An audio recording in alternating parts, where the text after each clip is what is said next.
7 دن میں 7 کروڑ روپے کیوں آئے؟ میں پہلے دن صبح اٹھا 1 کروڑ، اگلے دن صبح اٹھا 2 کروڑ اکاؤنٹ میں، میرے پرسنل نہیں، الحمدللہ ہمارے اسکول کے اکاؤنٹ میں۔ تیسرے دن صبح اٹھا 3 کروڑ، چوتھے دن، 5ویں دن، چھٹے دن، 7 دن۔ تو میں مسلسل ایک شکر کے حال میں تھا، کیونکہ مجھے یقین نہیں ہو رہا تھا کہ لوگوں کے 100 روپے سے ہر دن آپ کے اکاؤنٹ میں 1 کروڑ روپے آ سکتے ہیں۔ مگر میں خود سے یہ پوچھ رہا تھا کہ یا اللہ یہ کیوں، یا اللہ یہ کیوں، یا اللہ یہ کیوں؟ اور آخر کئی دنوں تک محاسبہ کرنے کے بعد میں اس کنکلوژن پہ آیا کہ یہ 3 ریزنز ایسے ہیں جو میں چاہتا ہوں کہ آج آپ یہ 3 ریزنز لے کر گھر واپس لوٹیں انشاءاللہ، جس کی وجہ سے میں یہ کہتا ہوں کہ 7 دن میں اللہ کی اس قدر غیبی مدد آئی، اس قدر غیبی مدد آئی۔ وہ 3 چیزیں کیا ہے؟ فرسٹ، کہ ہماری نیت صاف ہو، ہماری نیت صرف اور صرف اللہ کی رضا کے لیے ہو، یعنی اگر انگریزی میں بولے the intention should be in its purest form, and the purest form of intention is nothing but the fact that you do everything۔ آپ سانس بھی لیں تو اللہ کی رضا کے لیے، یعنی اگر آپ یہاں بیٹھے ہیں تو آپ اگر ابھی یہ نیت کر لیں کہ میں یہاں بیٹھا ہوں صرف اور صرف اللہ کی رضا کے لیے، تو اللہ کی غیبی مدد آئے گی انشاءاللہ۔ دوسری بات کہ آپ محنت کریں، آپ محنت کریں۔ کیسی محنت؟ صحابہ والی محنت۔ کیسی محنت؟ کہ فجر میں اٹھے تو کام اور کام اور کام اور کام اور کام اور کام، یعنی عشاء تک کام، پھر فجر میں اٹھیں اور کام اور کام اور کام، اور پھر عشاء تک کام، اور پھر سوئے تو اگلے دن اٹھے۔ اگر آپ ہر دن اس قدر محنت کریں گے، اور میں کہتا ہوں زندگی کا اصول یہ ہونا چاہیے کہ زمین پہ کام، اور میرے ساتھ آپ دہرائیں، زمین پہ کام، ایسے نہیں چلے گا، زور سے کہیں، زمین پہ کام اور قبر میں آرام انشاءاللہ۔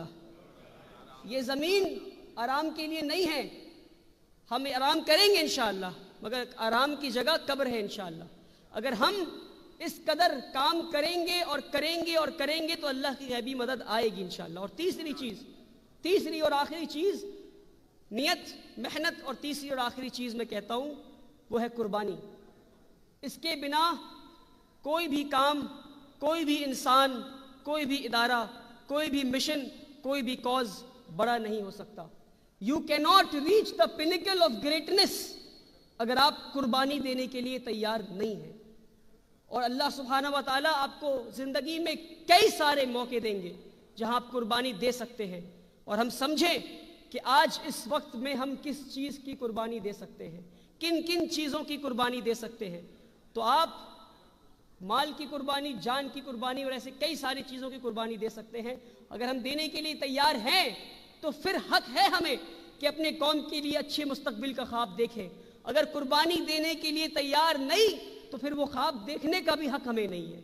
اور آپ اس بات کو سمجھیں کہ آج ہم کتنے پریشان ہیں اور یہ آخری 2 بات انشاءاللہ میں مکمل کرتا ہوں اپنی اسپیچ کو۔ مجھے اندازہ ہے کہ ہم نے بہت زور بھوک لگی ہے، اور یہ ڈائن ٹو ایڈوکیٹ ہے، تو ڈائن بھی امپورٹنٹ ہے اور ایڈوکیشن بھی امپورٹنٹ ہے انشاءاللہ، دونوں ساتھ میں کریں گے انشاءاللہ۔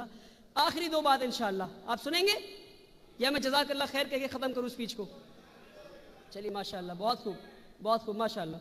آخری 2 بات، اور غور سے سنیں میری بات، کہ آج ہم کہہ رہے ہیں کہ مسلمان مارے جا رہے ہیں، مسلمان پریشان ہیں، مسلمان برے حال میں ہیں، مسلمان یہ، مسلمان وہ، مسلمان یہ۔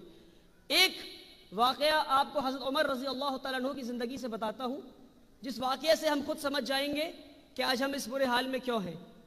سعد بن ابی وقاص رضی اللہ تعالیٰ عنہ جنگ کی میدان میں تھے اور پرشیا کانکر کرنے گئے تھے۔ کہاں تھے؟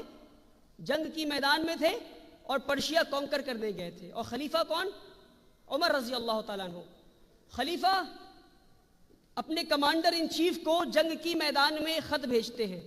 خط میں کیا لکھا ہونا چاہیے تھا؟ یہ لکھا ہونا چاہیے تھا کہ جنگ میں کون سے اوزار استعمال کرنے ہیں، کون سے ویپن استعمال کرنے ہیں، جنگ جیتنا کیسے ہے، جنگ لڑنا کیسے ہے، جیت گئے تو کیا کرنا ہے، ہار گئے تو کیا کرنا ہے، یہ لکھا ہونا چاہیے تھا خط میں۔ مگر آپ حیران ہوں گے جان کر کہ ان میں سے کوئی بھی بات نہیں لکھی تھی خط میں، ان میں سے کوئی بھی بات نہیں لکھی تھی خط میں۔ خط کے پہلے 2 لائن میں آپ کو پڑھ کے سناتا ہوں۔ پہلا لائن خط کا کہ میں تمہیں حکم دیتا ہوں کہ تم اللہ سے ڈرو۔ جنگ کے میدان میں اللہ سے کیا ڈرنا؟ مگر آپ دیکھیں کمانڈر ان چیف کو خلیفہ کیا لکھتے ہیں کہ میں تمہیں حکم دیتا ہوں کہ تم اللہ سے ڈرو۔ خط کی دوسری لائن کہ میں تمہیں اور تمہاری فوج کو یہ حکم دیتا ہوں کہ تم بدعمالی سے بچو، کیونکہ تمہاری بدعمالی تمہارے دشمنوں سے زیادہ خطرناک ہے۔ آج ہم اس بات کو اپنے سامنے رکھیں اور سمجھیں کہ ہمارے لیے اللہ اکبر یہ تالی بجانے والی بات نہیں میرے بھائیوں، یہ ہمیں محاسبے والی بات ہے کہ محاسبہ کریں اور سمجھیں کہ ہمارے دشمن خراب ہیں، آج زیادہ خطرناک ہیں کہ ہماری بدعمالی زیادہ خطرناک ہے۔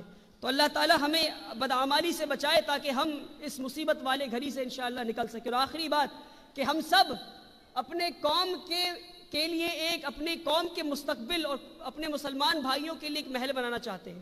محل سے مراد کہ خوبصورت مستقبل چاہتے ہیں بنانا، ایک خوبصورت محل چاہتے ہیں، مگر پریشانی کی یہ بات ہے کہ ہماری کمیونٹی میں ہم سب وہ پیلس تو بنانا چاہتے ہیں، مگر ساتھ ہی ساتھ اس پیلس کے بیچ میں جو خوبصورت جھومر لٹکے گا، ہم سب وہ جھومر بننا چاہتے ہیں، ہم سب وہ جھومر بننا چاہتے ہیں۔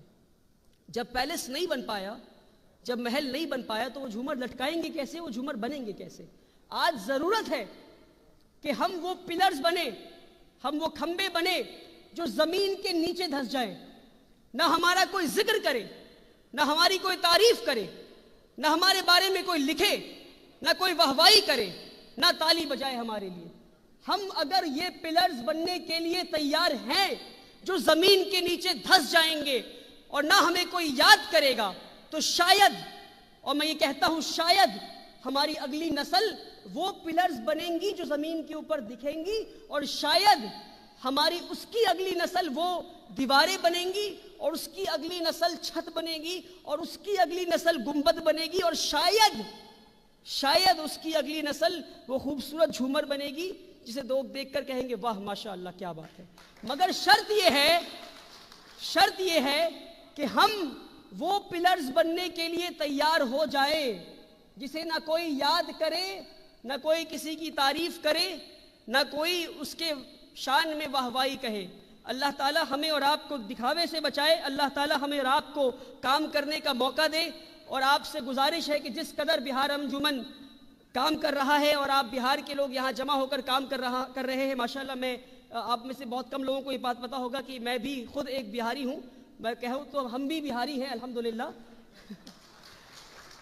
تو آپ سے امید ہے کہ آپ بہار انجمن کا بڑھ چڑھ کر سپورٹ کریں گے کہ جس طرح سے وہ ان کا جو ابھی ایک ریسنٹ پروجیکٹ ہے کہ ایک میٹرنٹی وارڈ بنائیں جہاں پہ آل ویمن، ایک نرسنگ ہوم ہو جہاں پہ ڈاکٹرز بھی ویمن ہوں، نرس بھی ویمن ہوں، عورتیں ہوں، سیکیورٹی گارڈ، ریسیپشنسٹ، اور ساری چیزیں عورتوں کے ہاتھ میں ہو نظام، اور ہماری ماں بہنیں وہاں جا کر احترام کے ساتھ اور آرام کے ساتھ اپنی سرجری کرا سکیں، اپنے ڈاکٹرز کو دکھا سکیں انشاءاللہ۔ تو آپ لوگ بڑھ چڑھ کر بہار انجمن کا ساتھ دیں، اور ڈاکٹر قدیر صاحب آلریڈی ساتھ دے رہے ہیں، اور ڈاکٹر قدیر صاحب ایک بہاری ہونے کے بنسبت آپ سے گزارش کروں گا کہ آپ اور بڑھ چڑھ کر ساتھ دیں انشاءاللہ۔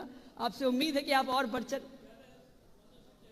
زیادہ، یہ ہمارے شکیل بھائی کہہ رہے ہیں اور زیادہ اسپانسرشپ چاہیے ماشاءاللہ، بالکل امید ہے ڈاکٹر قدیر صاحب بڑھ چڑھ کر دیں گے انشاءاللہ۔ اللہ تعالیٰ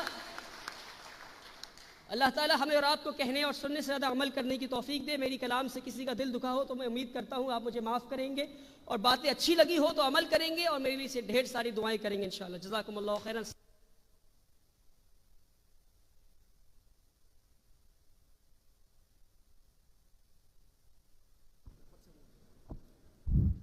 اللہ کرے زور شباب اور زیادہ۔ آپ کو ولی رحمانی کی گفتگو سن کے خود اندازہ ہو گیا ہوگا کہ یہ نوجوان کس قدر اسپیشل ہے جو ہمارے درمیان ہے۔ اللہ تعالیٰ سے ہم دعا گو ہیں کہ اللہ تعالیٰ نے جو ان کو صلاحیتیں بخشی ہیں وہ ملک و قوم کی خدمت کر سکیں اور زیادہ کام آ سکیں۔